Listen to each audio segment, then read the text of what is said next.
Self control रखेंगे, उसके बाद में आप पास वाले पर कंट्रोल रखेंगे कि ये कैसे चल रहा है, क्या हरकत कर रहा है, इसके हाथ में क्या है। जरूर नजर रखनी है, प्रत्येक व्यक्ति को नजर रखनी है। किसी के हाथ में जेब में पत्थर होगा, वो फेंक कर चला जाएगा और तुम्हारे आंदोलन की धज्जियां उड़ जाएगी। इसलिए मैं आपको निवेदन करने के लिए खड़ा हुआ हूं। आपका बहुत बहुत शुक्रिया, आप इसको फॉलो करेंगे। और जैसे भी बिना किसी हल्ले के, क्योंकि हम चाहते थे कि एक मौत है और मौत के ऊपर निकलने वाला जुलूस शांति से और मौन होना चाहिए। हमने मानवता के नाते वो किया, लेकिन उसके बावजूद भी मुझे ऐसा लगा कि कहीं न कहीं पुलिस और प्रशासन के अधिकारियों ने, आला अधिकारियों ने उसके ऊपर कोई गंभीरता से एक्शन नहीं लिया। ये आप सबके सामने है।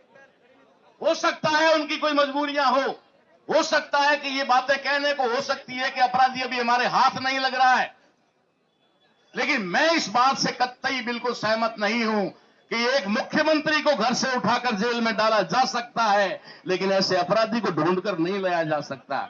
ये मैं मान नहीं सकता, इस बात को मैं मान नहीं सकता। जो सिटिंग मंत्रियों को और मुख्यमंत्रियों को उठाकर जेल में डाल सकती है पुलिस, वो पुलिस ऐसे अपराधी को ढूंढकर ना निकाल सके।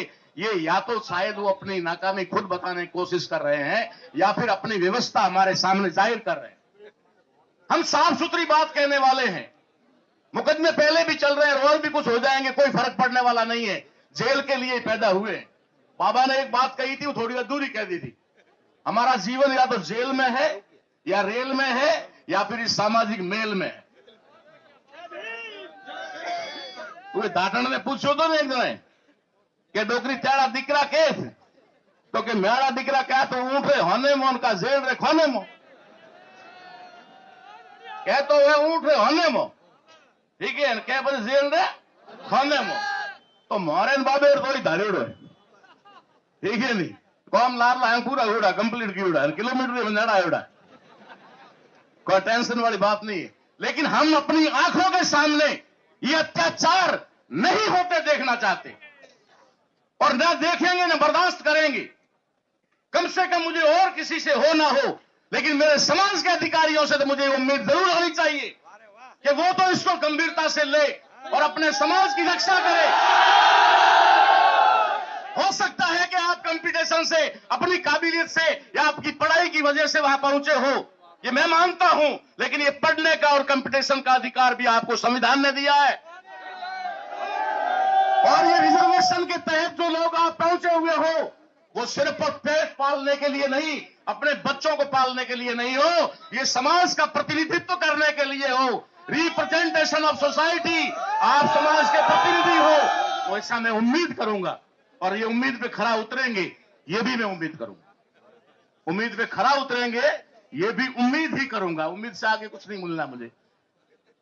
इसलिए साथियों, जो लड़ाई हम कभी भी लड़ते हैं, उस लड़ाई में किसी न किसी प्रकार का पंगा जरूर होता है। मैं आपको ऐलान करता हूं, या फिर हमें बुलाना मत, भेरे और भैरलाल जी को, वकील साहब को, इनको तो बुलाना ही मत। मैंने कहा था, आज देखो आक्रोश रैली के लिए हमें विवश किसने किया है? उन्हीं लोगों ने किया है।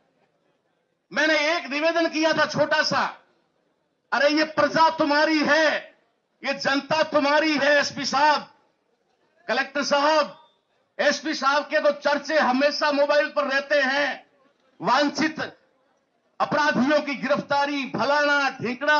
अगर सारा हो रहा है तो ये आपकी गिरफ्त से क्यों बच रहा है? सवाल तो आप पर भी खड़ा हो रहा है। आप मेरे समाज के हो, मुझे गर्व है, लेकिन ये सवाल खड़ा होता है कि आप 6-6 महीने के वांछित आरोपियों को ला करके कटघरे में डाल रहे हो, लेकिन ये अपराधी आपकी आंखों के नीचे से कैसे निकल गया? सवाल खड़ा होता है। इसलिए साथियों, मैं आपसे निवेदन करना चाहता हूं कि ये बहुत बड़ा आंदोलन है, कोई छोटा आंदोलन नहीं है। इस आंदोलन में भी हमारे साथ किसी भी प्रकार की कोई भी बदमाशी हो सकती है, जो समदड़ी में हुई थी, और ये गवाह बैठे हैं। समदड़ी में हुई थी, आपको पता है। मैंने कहा था, फूलचंद जी केपी यहां बैठे हुए हैं, मैंने कहा था यार इन कुछ लोगों पे मुझे डाउट है, इन लोगों को यहां से बाहर कर दो। तो मुझे लोगों ने कहा था कि थाने तो मनक को हुआ। अरे मनख वे जगह तो पड़ा हुआ वे, पर अपराधी या गुंडा वे उगवन की बर्दाश्त कर, उसका मुकदमा आज भी हम झेल रहे हैं। आज भी 10 साल से उसकी पेशियों पे जा रहे हैं, कोई फर्क नहीं पड़ता। मैंने तो उस समय भी कहा था कि 52 लोग थे, 26 के नाम निकाले हैं तो 25 के और निकाल देते, बेचारे लेबर थी, मजदूर थे, मेरा एक का नाम रख देते और मुझे केस में रखते। मैं फक्र से कहता कि मुझे गर्व है, मुझे कोई नहीं फर्क पड़ता, लेकिन उन मजदूरों को अंदर डाल करके और नेता सारे बच गए। इसलिए आज भी हमारा जो आक्रोश रैली करने की मजबूरी है, इसमें मैं आपको कुछ हिदायतें देना चाहता हूं। अपनी अपनी टुकड़ी बनाकर रखें। जो भी जिस टीम के साथ में आया है, अपने टीम के साथियों को अलग ना होने दें। जब आप रास्ते में चलेंगे तो आपका पूरा ग्रुप साथ चलना चाहिए, ताकि आपके बीच में कोई अनजान व्यक्ति घुसे तो पता चल सके। अक्सर होता क्या है मालूम है तुम्हें? ये मैं रैली के संबंध में दे रहा हूं, भाषण नहीं दे रहा हूं, रैली के संबंध में आपको निर्देश दे रहा हूं। कोई भी व्यक्ति आपके बीच में घुस करके पुलिस वालों के ऊपर पत्थर फेंक करके वहां से गायब हो सकता है। जैसे ही पुलिस वाले को पत्थर लगा, आपके उधर से लाठीचार्ज हो जाएगा, आंसू गैस के गोले हो जाएंगे, रबर की गोलियां आ जाएगी और हो सकता है ओरिजिनल गोलियां भी आ जाएंगी। क्योंकि सिस्टम ने एक ऐसा काम किया हुआ है। मैं सुबह से कुछ लोगों से मिल रहा हूं, यहां पर 90% से है वो पुलिसकर्मी जो है वो हमारे SC ST के ही तैनात किए गए हैं। सिर्फ 10% ही दूसरे होंगे या 5% होंगे, हमारे ही है, ताकि इधर का पत्थर जाए तो भी हमारे आदमी का सिर फूटे और उधर से डंडा चले तो भी हमारे आदमी का ही सिर फूटे। इसलिए आपको ये आक्रोश रैली निकालते वक्त बड़ी सावधानी बरतनी होगी, बहुत ही बड़ी सावधानी आपको रखनी होगी कि कौन आपके पीछ में चल रहा है। अनजान व्यक्ति अगर है तो आपकी नजरें उस पर होनी चाहिए कि वो क्या हरकत कर रहा है, किस तरीके से माहौल बिगाड़ने की कोशिश कर रहा है, क्योंकि उनको मालूम है कि इतने बड़े आंदोलन को रोकना उनके बस का रोग नहीं है। इतने बड़े आंदोलन को रोकना उनके बस का रोग नहीं है, इसलिए वो आंदोलन को विफल करने का प्रयास करेंगे, विफल करने का प्रयास करेंगे और आपके बीच में ऐसे असामाजिक तत्व आकर के इस आंदोलन को विफल करने का प्रयास करेंगे। इसलिए आप लोगों को पूरा, कल मैंने देखा मौन, एक मिनट रुक जाओ भाई, मौन रैली होने के बावजूद भी कुछ हमारे युवा अनियंत्रित थे कल, जिनको मुझे रोक करके डांटना भी पड़ा। और आज मैं आपको कह रहा हूं कि कोई पुलिस वाला आपको डंडा या थप्पड़ मारे या ना मारे, मैं जरूर मार दूंगा 2-4 को अगर ऐसी गतिविधि करते दिखे तो। इसलिए आपको पूरा अपने आप पर भी कंट्रोल रखना है और अपने पास में चलने वाले उसके ऊपर भी कंट्रोल रखना है। हमें करना क्या, मेरी बात सुनो। व्यापार मंडल ने हमारा समर्थन कर दिया, 100% दुकानें बंद कर दी, इसका मतलब वो हमारे साथ में है। अगर हम आक्रोश में कुछ करें तो हो सकता है कोई दुकानें बंद ना कर रहा हो, तब हम जबरदस्ती करके बंद करवाएं। वो जबरदस्ती करने की भी हमें आवश्यकता नहीं है, क्योंकि ऑलरेडी पहले से ही सारी क्लोज है, इसलिए हमें उसमें भी कुछ नहीं करना, वो हमारे साथ चल रहे हैं, ठीक है। दूसरी बात, जो घरों में लोग हैं उन्होंने हमारा कुछ बिगाड़ा नहीं है कि हम उनके प्रति कोई आक्रोश व्यक्त करें। अब रही बात हमारा आक्रोश किसके खिलाफ है, हमारा आक्रोश सिस्टम के खिलाफ है। जिस सिस्टम के पास में, जिस व्यवस्था के पास में पावर है और उस पावर का इस्तेमाल करके वो बड़े से बड़े अपराधियों को भी ला करके घुटनों के बल बिठा देते हैं, पीछे हाथ बांध करके, तो ये छोटा सा चवन्नागिरी वाला ये इनके हाथ में नहीं आ रहा है। इसीलिए मुझे डाउट हो रहा है, इसीलिए डाउट हो रहा है कि कहीं ना कहीं थोड़ी बहुत भी हो, लेकिन जरूर कोताही तो है। वजह क्या है ये मैं नहीं जानता, वो जानते। इसलिए हमारा विरोध सिस्टम के खिलाफ है और सिस्टम के खिलाफ हमारा विरोध है तो सिस्टम सारा का सारा संविधान पे टिका हुआ है, इस पे संविधान पे टिका हुआ है। SP, collector, additional SP, DYSP, SDM, tehsildar से लेकर सारे जो प्रशासनिक अधिकारी है वो संवैधानिक अधिकार हो। अभी एक छोटी सी बात आई थी और किसी ने कहा, चाहे तोलाराम जी ने बताया कि कोई फोन आया और उन्होंने कहा कि आपकी रैली की परमिशन नहीं है। अब संविधान को जानने वाले लोग जानते हैं कि न तो ऐसी रैलियों की कोई परमिशन होती है और ना परमिशन देती। अच्छा, देगा कोई परमिशन? हम कलेक्टर साहब से कहें कि कलेक्टर साहब हम आपके खिलाफ रैली निकाल रहे हैं, इसके लिए परमिशन दो, देंगे क्या? वो नहीं देंगे ना।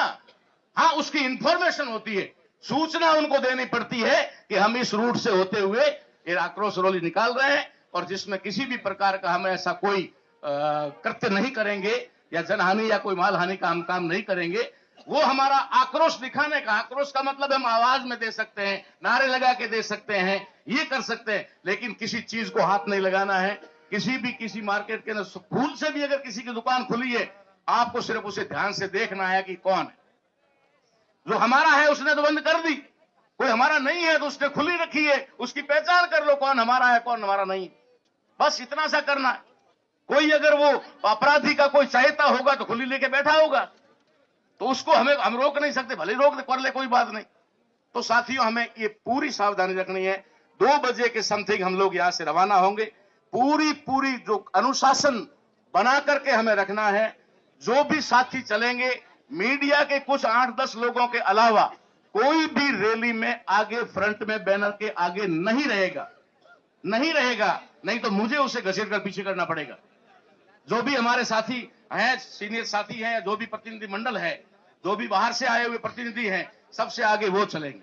जयपुर से, बीकानेर से, नोखा से, जोधपुर से, पता नहीं कहां से हमारे बीच, नागौर से लोग आए हैं, जालौर से लोग आए हैं, वो लोग आगे रहेंगे। उनके प्रतिनिधि, वो भी पूरी भीड़ नहीं, उनके प्रतिनिधि आगे रहेंगे और कुछ यहाँ की टीम के लोग, बाकी सारे लोग अनुशासन में पीछे चलेंगे। आप उस कतार में चाहे आखिरी आदमी हैं, फिर भी आप उस रैली का हिस्सा है, क्योंकि वो रैली आपकी वजह से आखिरी बन रही है। इसलिए आपका उसमें भागीदार। आप आगे भागकर जाने से, व्यवस्था बिगाड़ने से ऐसा कुछ नहीं होता है, ठीक है ना। आप जहां रहेंगे, लोग पुड़ियों के ऊपर से फोटो लेते हैं, एक एक का चेहरा आ जाता है। अगर आप फोटो के लिए भी अगर आगे आना चाहो तो भी जरूरत नहीं है, क्योंकि आजकल तो सारे फोटो कहीं से भी आ जाते हैं।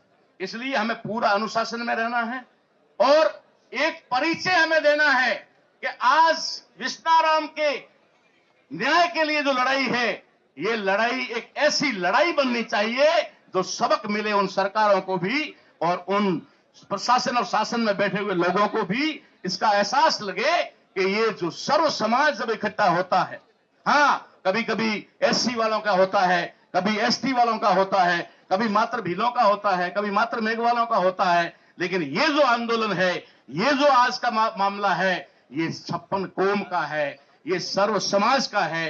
प्रत्येक समाज का व्यक्ति दुखी है, इसलिए यहां बैठा है। और ये कोई ऐसे कोई एजेंडे को लेकर के नहीं है, ये मात्र और मात्र एक निर्मम हत्या के खिलाफ आरोपी को गिरफ्तार करवाने और उसके परिवार को न्याय दिलाने के लिए है। इसलिए आप लोगों से मेरी एक बार और विनती है कि अपने आप पर सेल्फ कंट्रोल रखें। जब सेल्फ कंट्रोल रखेंगे, उसके बाद में आप पास वाले पर कंट्रोल रखेंगे कि ये कैसे चल रहा है, क्या हरकत कर रहा है, इसके हाथ में क्या है। जरूर नजर रखनी है, प्रत्येक व्यक्ति को नजर रखनी है। किसी के हाथ में जेब में पत्थर होगा, वो फेंक कर चला जाएगा और तुम्हारे आंदोलन की धज्जियां उड़ जाएगी। इसलिए मैं आपको निवेदन करने के लिए खड़ा हुआ हूं। आपका बहुत बहुत शुक्रिया। आप इसको फॉलो करेंगे और जैसे भी निर्देश दिए जाएंगे उसके अनुसार